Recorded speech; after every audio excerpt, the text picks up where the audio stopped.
Good afternoon children, welcome back to Kannada class. ಬುದ್ಧನ ಸಲಹೆ ಇಂದಿನ ಕ್ಲಾಸಿನಲ್ಲಿ ಬುದ್ಧನ ಸಲಹೆ ಪಾಠದ ವಿವರಣೆಯನ್ನ ನಿಮಗೆ ಹೇಳಿ ಮುಗಿಸಿದ್ದೇನೆ. ಕವಿ ಪರಿಚಯ ಆಗಿದೆ, ಪದಗಳ ಅರ್ಥ ಆಗಿದೆ, ಮತ್ತೆ ಬಿಟ್ಟ ಸ್ಥಳ ಅದನ್ನೆಲ್ಲ ಕೊಟ್ಟಿದ್ದೇನಲ್ಲ. ಈಗ ನೀವು ಯಾವ ರೀತಿ ಕ್ಲಾಸ್ ವರ್ಕ್ ಬುಕ್ ಅಲ್ಲಿ ಬರೀಬೇಕು ಅಂತ ಹೇಳಿ ಹೇಳ್ತಾ ಇದ್ದೀನಿ.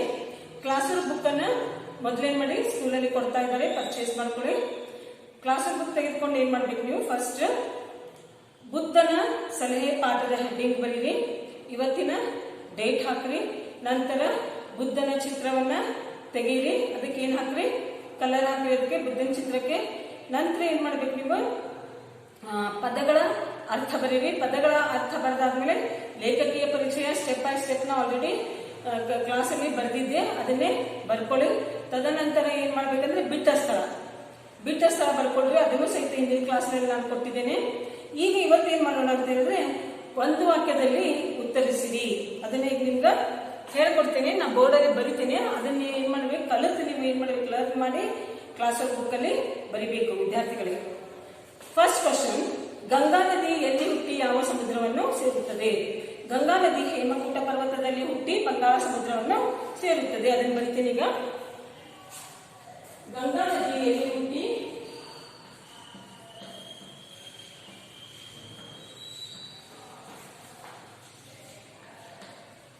ಗಂಗಾ ನದಿ ಎಲ್ಲಿ ಹುಟ್ಟಿ ಯಾವ ಸಮುದ್ರವನ್ನು ಸೇರುತ್ತದೆ? ಯಾವ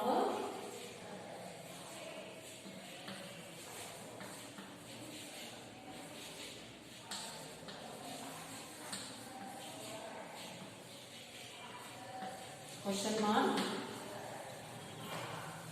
ಉತ್ತರ ನೋಡ್ರಿ, ಗಂಗಾ ನದಿ ಹೇಮಕೂಟ ಪರ್ವತದಲ್ಲಿ ಹುಟ್ಟಿ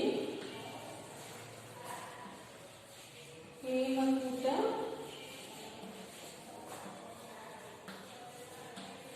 ಪರ್ವತದಲ್ಲಿ ಹುಟ್ಟಿ ಬಂಗಾಳ ಸಮುದ್ರವನ್ನು ಸೇರುತ್ತದೆ.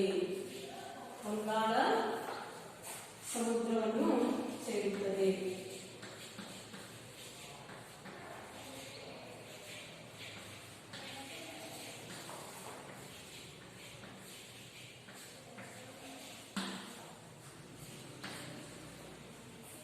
ಪ್ರಶ್ನೆ 2 ನೋಡ್ರಿ. ಬುದ್ಧನ ಪ್ರಕಾರ ನದಿ ನೀರಿಗಿಂತ ಹೆಚ್ಚು ಬೆಲೆಯುಳ್ಳದ್ದು ಯಾವುದು, ಏಕೆ? ಬುದ್ಧನ ಪ್ರಕಾರ ನದಿ ನೀರಿಗಿಂತ ಹೆಚ್ಚು ಬೆಲೆಯುಳ್ಳದ್ದು ವಿವರಣೆ ಮಾಡುವಾಗ ಹೇಳಿದೆ ನಾನು, ಮನುಷ್ಯನ ರಕ್ತ. ಏಕೆಂದರೆ ಮನುಷ್ಯನ ರಕ್ತ ಅಮೂಲ್ಯವಾದದ್ದು. ಪ್ರಶ್ನೆ ಬರೀತೇವೆ ಇವಾಗ. ಬುದ್ಧನ ಪ್ರಕಾರ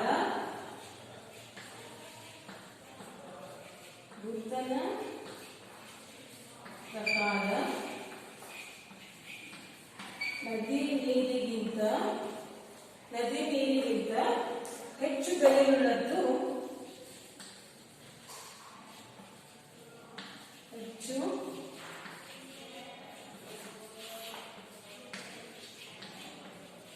ಹೆಚ್ಚು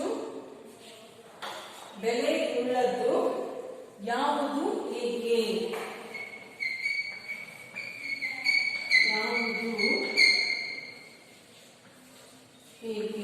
ಇದರ ಉತ್ತರ, ಬುದ್ಧನ ಪ್ರಕಾರ ನದಿ ನೀರಿಗಿಂತ ಹೆಚ್ಚು ಬೆಲೆಯುಳ್ಳದ್ದು ಮನುಷ್ಯನ ರಕ್ತ.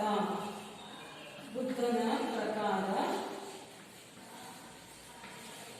ನದಿ ನೀರಿಗಿಂತ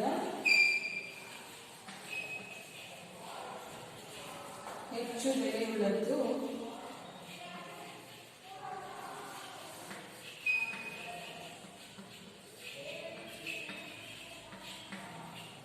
ಮನುಷ್ಯನ ರಕ್ತ.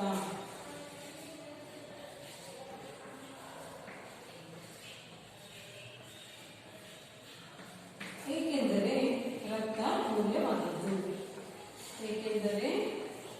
ರಕ್ತ ಅಮೂಲ್ಯವಾದದ್ದು.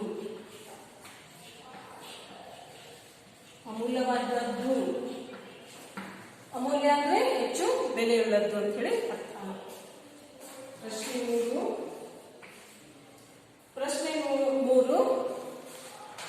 ಬುದ್ಧ ದೇವನು ಹೇಳುವಂತೆ ಜೀವನದಲ್ಲಿ ಸುಖ ಶಾಂತಿ ಸಿಗಬೇಕಾದರೆ ಏನು ಮಾಡಬೇಕು? ಪ್ರಕೃತಿಯನ್ನ ಸರ್ವ ಮಾನವರು ಸಮಾನವಾಗಿ ಹಂಚಿಕೊಂಡಾಗ ಏನಾಗ್ತದೆ? ಎಲ್ಲರಿಗೂ ಸುಖ ಶಾಂತಿ ಸಿಗುತ್ತದೆ. ಪ್ರಶ್ನೆ ಬರೀತೇನೆ. ಜೀವನದಲ್ಲಿ ಬುದ್ಧದೇವನು ಹೇಳುವಂತೆ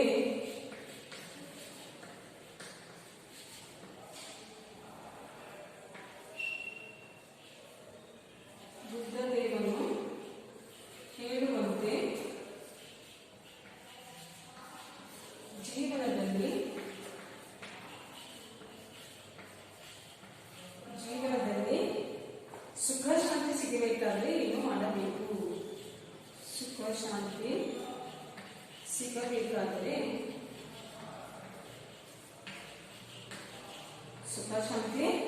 ಸಿಗಬೇಕಾದರೆ ಏನು ಮಾಡಬೇಕು?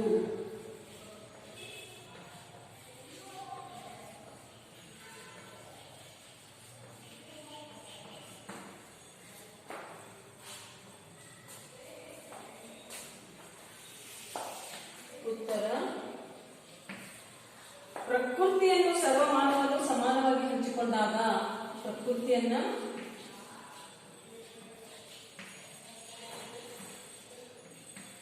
ಸರ್ವ ಮಾನವರು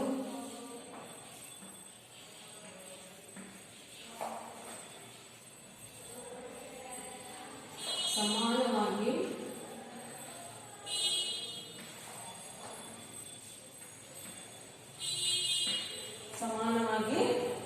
ಹಂಚಿಕೊಂಡಾಗ, ಪ್ರಕೃತಿಯನ್ನು ಸರ್ವಮಾನವರು ಸಮಾನವಾಗಿ ಹಂಚಿಕೊಂಡಾಗ ಜೀವನದಲ್ಲಿ ಸುಖ ಶಾಂತಿ ಸಿಗುತ್ತದೆ. ಹಂಚಿಕೊಂಡಾಗ ಜೀವನದಲ್ಲಿ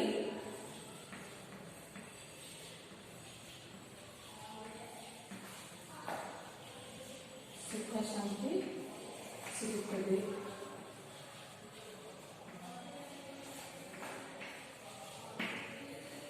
ಪ್ರಕೃತಿಯನ್ನು ಸರ್ವ ಮಾನವರು ಸಮಾನವಾಗಿ ಹಂಚಿಕೊಂಡಾಗ ಜೀವನದಲ್ಲಿ ಸುಖ ಶಾಂತಿ ಸಿಗುತ್ತದೆ. ಮಕ್ಕಳೇ, ಇದು ಒಂದು ವಾಕ್ಯದಲ್ಲಿ ಉತ್ತರ ಬರೆಯಿರಿ ಅಂತ. ನೆಕ್ಸ್ಟ್ ಏನು ಮಾಡೋಣ? ಕೆಳಗಿನ ಪ್ರಶ್ನೆಗಳಿಗೆ 3 ಅಥವಾ 4 ವಾಕ್ಯಗಳಲ್ಲಿ ಏನ್ ಮಾಡಬೇಕು? ಉತ್ತರವನ್ನ ಬರೆಯಬೇಕು. ಈಗ ಫಸ್ಟ್ ಕ್ವಶನ್ ಹೇಳ್ತಾ ಇದ್ದೀನಿ. ವತ್ಸ ಮತ್ತು ಮಗಧ ರಾಜ್ಯದ ಜನರು ಗಂಗಾ ನದಿಯನ್ನು ತಾಯಿಯಂತೆ ಏಕೆ ಪೂಜಿಸುತ್ತಿದ್ದರು? ಪ್ರಶ್ನೆ ಬರೀತೇನೆ ಮೊದಲು. ವತ್ಸ ಮತ್ತು ಮಗಧ ರಾಜ್ಯದ ಜನರು ಒಂದು ಸೆಂಟೆನ್ಸ್ ಅಲ್ಲಿ ಮುಗಿತು. ಕೆಳಗಿನ ಪ್ರಶ್ನೆಗಳಿಗೆ ಕೆಳಗಿನ ಪ್ರಶ್ನೆಗಳಿಗೆ 3-4 ವಾಕ್ಯಗಳಲ್ಲಿ ಉತ್ತರಿಸಿರಿ. 3-4 ವಾಕ್ಯಗಳಲ್ಲಿ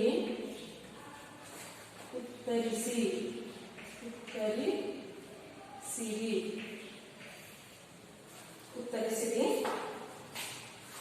ಫಸ್ಟ್ ಕ್ವಶನ್: ವತ್ಸ ಮತ್ತು ಮಗಧ ರಾಜ್ಯದ ಜನರು ಗಂಗಾ ನದಿಯನ್ನು ವತ್ಸ ಮತ್ತು ಮಗಧ ರಾಜ್ಯದ ಜನರು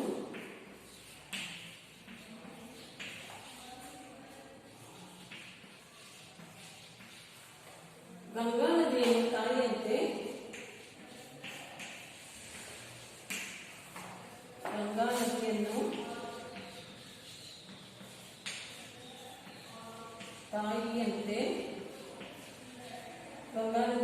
ತಾಯಿಯಂತೆ ಹೇಗೆ ಪೂಜಿಸುತ್ತಿದ್ದರು?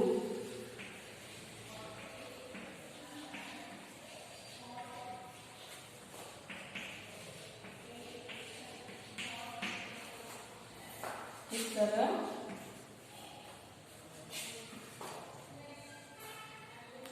ಏಕೆಂದರೆ ಗಂಗಾ ನದಿಯ ನೀರನ್ನ ವತ್ಸ ಮತ್ತು ಮಗಧ ರಾಜ್ಯದ ಜನರು ಗಂಗಾ ನದಿಯ ನೀರನ್ನ ಉಪಯೋಗಿಸಿಕೊಂಡು ಅವ್ರು ಏನ್ ಮಾಡಿದ್ರು?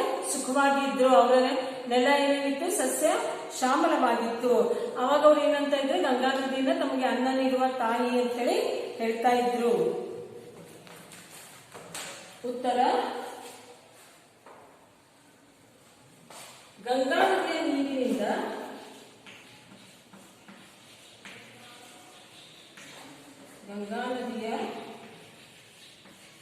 ಗಂಗಾ ನದಿಯ ನೀರಿನಿಂದ ಎರಡೂ ರಾಜ್ಯಗಳ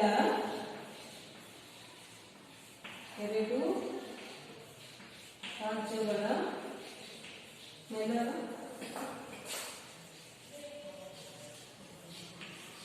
ಸಸ್ಯ ಶ್ಯಾಮಲ ಆಗಿತ್ತು.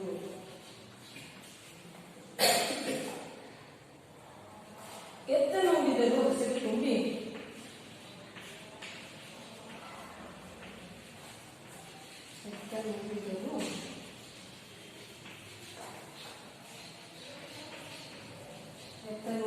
ಹಸಿರು ತುಂಬಿ ಬೆಳೆ ಬೆಳೆದು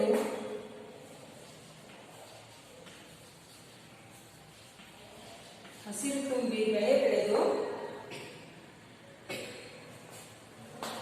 ಸುಭಿಕ್ಷದಿಂದ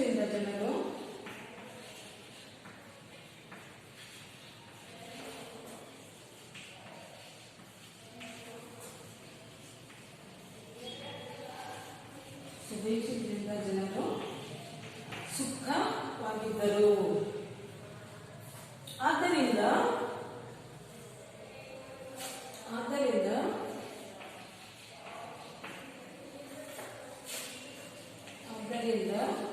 ವತ್ಸ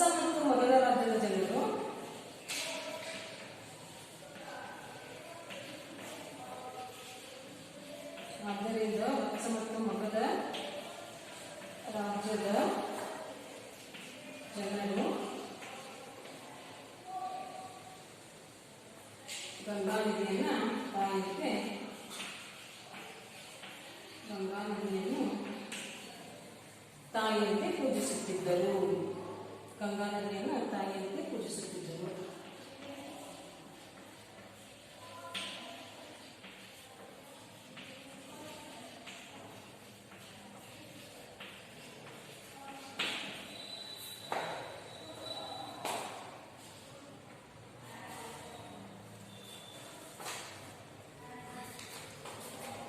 ಪ್ರಶ್ನೆ 2 ನೋಡೋಣ.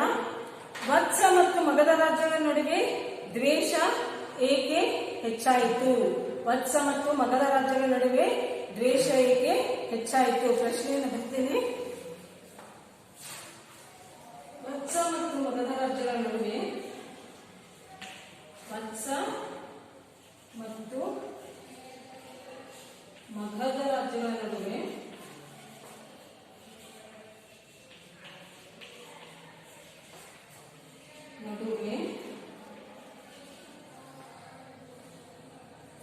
ದ್ವೇಷ ಏಕೆ ಹೆಚ್ಚಾಯಿತು?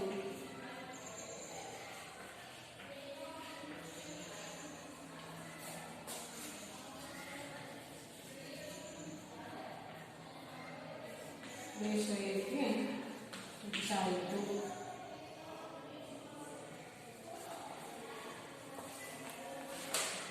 ಈ ಪ್ರಶ್ನೆಯ ಉತ್ತರನ ಮುಂದಿನ ಕ್ಲಾಸ್ನಲ್ಲಿ ಕೊಡ್ತೇನೆ ಮಕ್ಕಳೇ.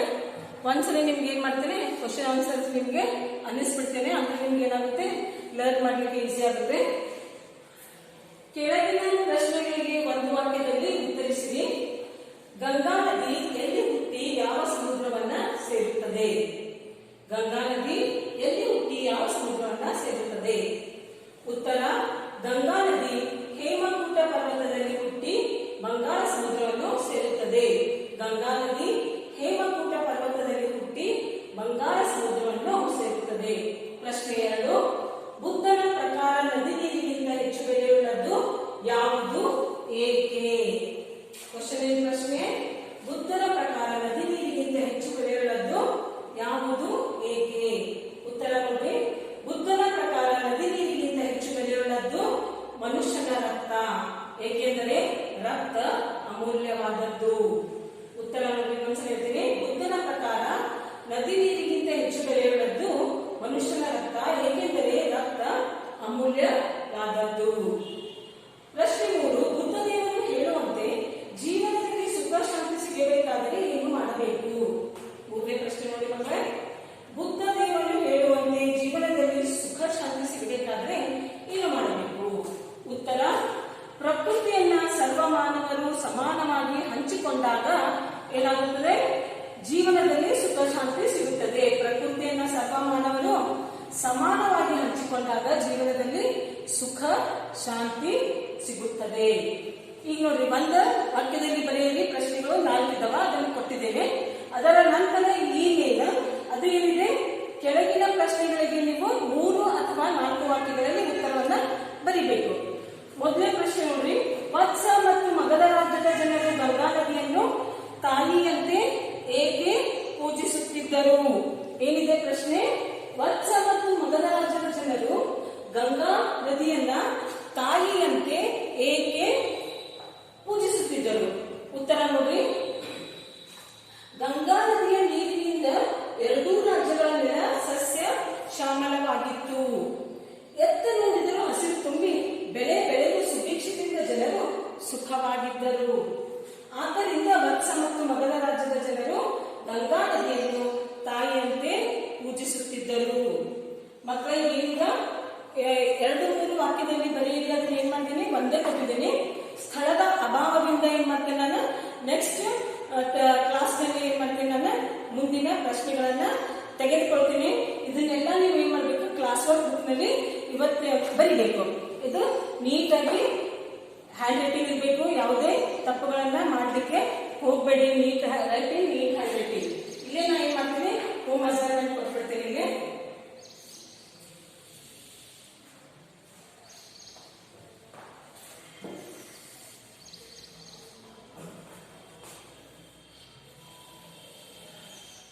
homework, learn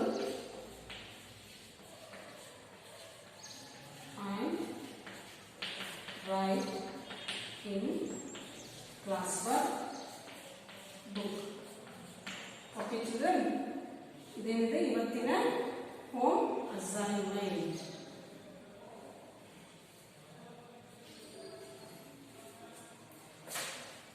ಮತ್ತೆ ಮುಂದಿನ ತರಗತಿಯಲ್ಲಿ ಏನ್ ಮಾಡ್ತೀನಿ, ಮುಂದಿನ ಪ್ರಶ್ನೆಗಳ ಉತ್ತರಗಳನ್ನ ಬೋರ್ಡ್ ಮೇಲೆ ಬರೀತೇನೆ. ಮಕ್ಕಳೇ, ಎಲ್ಲರೂ ಏನ್ ಮಾಡ್ಬೇಕು, ಹೋಮ್ವರ್ಕ್ ಅನ್ನ ಮಾಡ್ತಾ ಇದ್ದೀರಿ ಅಂತ ಅಂದುಕೊಳ್ತೇನೆ. ಸಮಯವನ್ನ ವ್ಯರ್ಥ ಕಳೆಯಲಿಕ್ಕೆ ಹೋಗ್ಬೇಡಿ. ಕೊರೋನಾ ಕಾರಣದಿಂದ ಮನೆಯಲ್ಲಿ ಇರುವಂತ ಪ್ರಸಂಗ ಬಂದಿರೋದ್ರಿಂದ ಏನ್ ಮಾಡ್ಬೇಕು ಮಕ್ಕಳೇ, ನೀವು ಸ್ಟಡಿಯನ್ನ ಮಾಡ್ತಾ ಹೋಗ್ಬೇಕು. ಡೈಲಿ ನಾವು ಏನೇನ್ ನೋಟ್ಸ್ ಕೊಡ್ತೇವೆ, ಏನೇನ್ ಎಕ್ಸ್ಪ್ಲೈನ್ ಮಾಡ್ತೇವೆ, ಅದನ್ನೆಲ್ಲ ನೀವು ಏನ್ ಮಾಡ್ಬೇಕು, ಮನದಟ್ಟು ಮಾಡಿಕೊಂಡು ಅದನ್ನ ಓದ್ತಾ ಹೋಗ್ಬೇಕು ಮಕ್ಕಳೇ. ಆಗ್ಲೇ ಸಮಯವನ್ನ ವ್ಯರ್ಥ ಕಳೆಯಲಿಕ್ಕೆ ಹೋಗ್ಬೇಡಿ. ಸ್ಕೂಲ್ ಓಪನ್ ಆದ್ಮೇಲೆ ನಾವು ಏನ್ ಮಾಡ್ತೇವೆ, ಎಲ್ಲವನ್ನ ಚೆಕ್ ಮಾಡ್ತೇವೆ. ಧನ್ಯವಾದ ಮಕ್ಕಳೇ.